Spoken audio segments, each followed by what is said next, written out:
So the next algorithm is round robin scheduling algorithm. In this, we will be allocated with a time quantum. Time quantum will be allocated for each process for execution. After the time quantum is over, the given period is over, the process will come out of the CPU and give it to another process for that time quantum. So round robin is always preemptive scheduling algorithm, means it leaves the CPU once another process or its given time frame is over.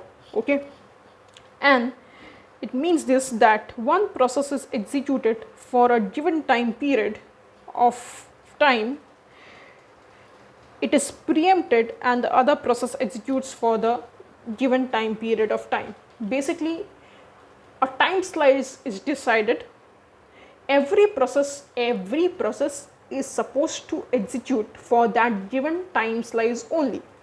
When the time slice gets over, it will leave the CPU and give it to another process. That another process will execute for the given time slice, and after that it will leave the process to give it to the third process. The third process will execute for the given time slice. After the time slice is over, it will leave the CPU to give it to the fourth time slice. So that will be the process. So let's see and understand this. This will be better understood with an example. So here we have 4 processes.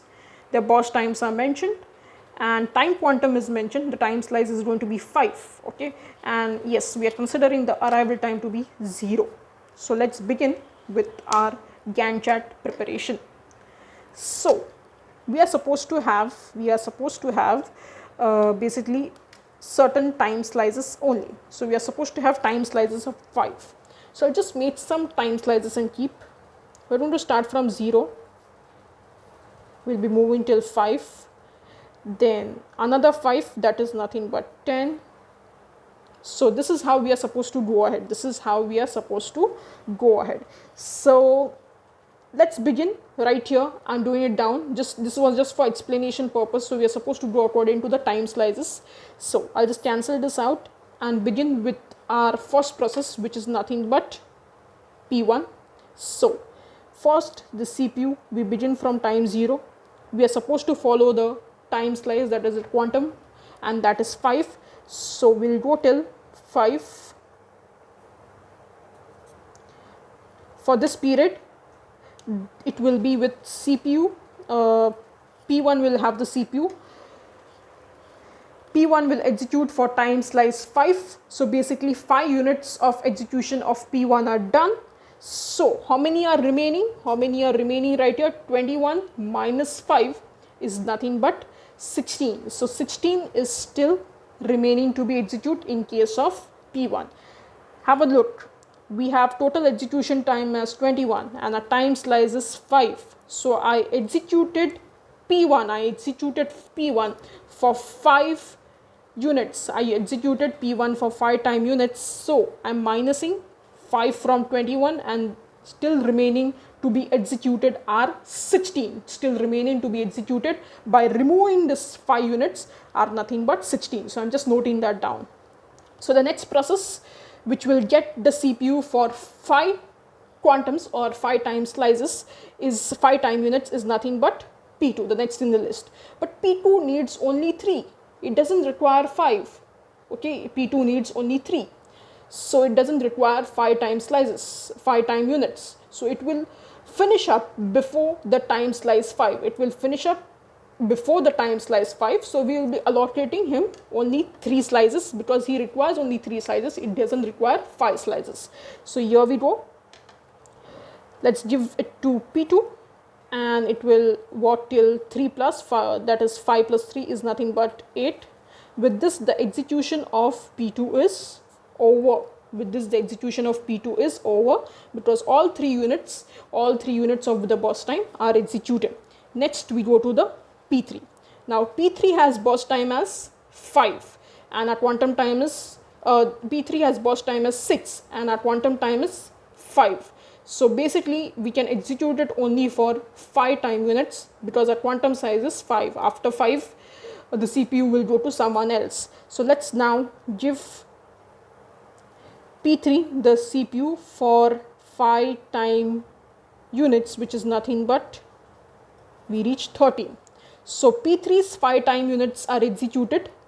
So 5 time units are executed. So the remaining is nothing but 1. So only 1 time unit of P3 is remaining to be executed.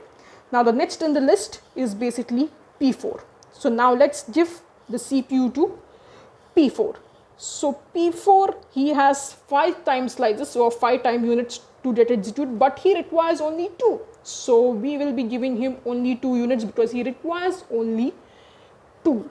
He doesn't require the next 3. So we will give him only 2 units. So P4,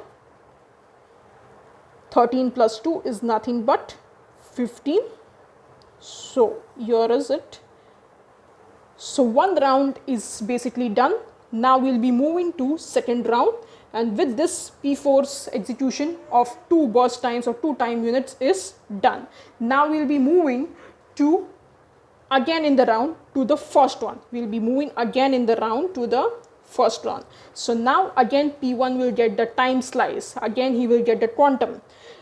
How much is the quantum? Is 5. How much does he require? He requires 16, but we can only give him 5. So we will give him the next 5, which is nothing but 20.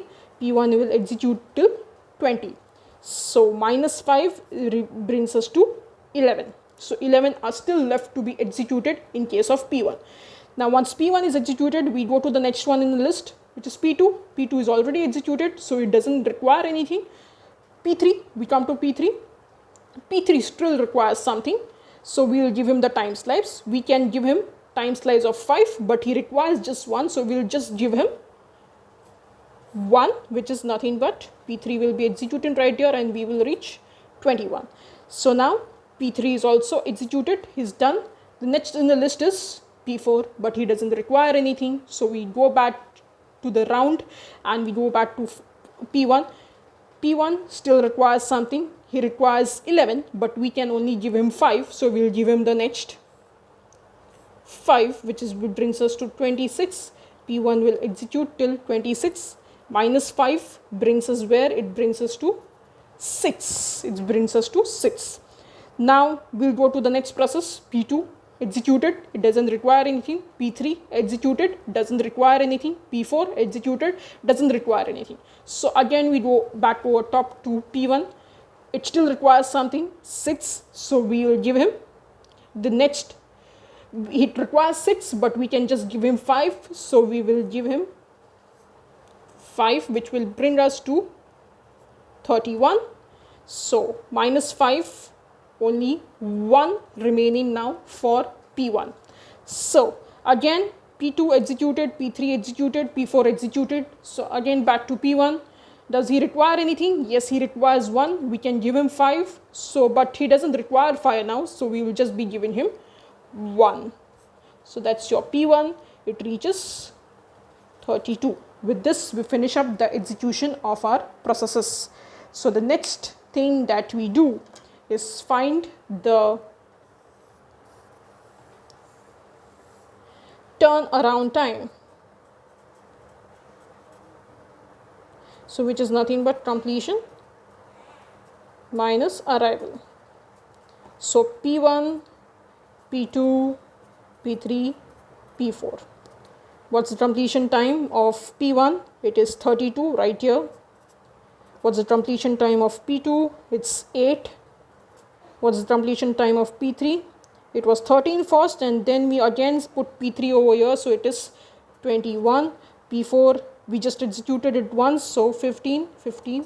So 0, 0, 0. Arrival time is 0. So 32, 8, 21, 15. Average turnaround time is nothing but 32. This is 8. So 8 plus 21 plus 15 is 4, which is nothing but 19. The next on the list is waiting time, which is nothing but turnaround minus the burst time. So let's go for P1, P2, P3 and P4. So turnaround time is basically, for P1 is 32, for P2 it's 8, P3 21 and then 15 minus the burst time. So burst time of P1 is 21, 3, 6 and 2. Let's find out.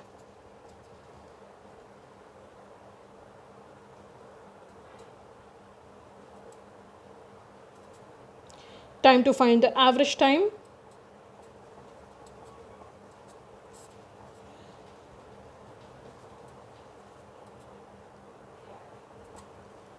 So here it is. We have found the average time and it's nothing but 11.5. That's it. Thank you.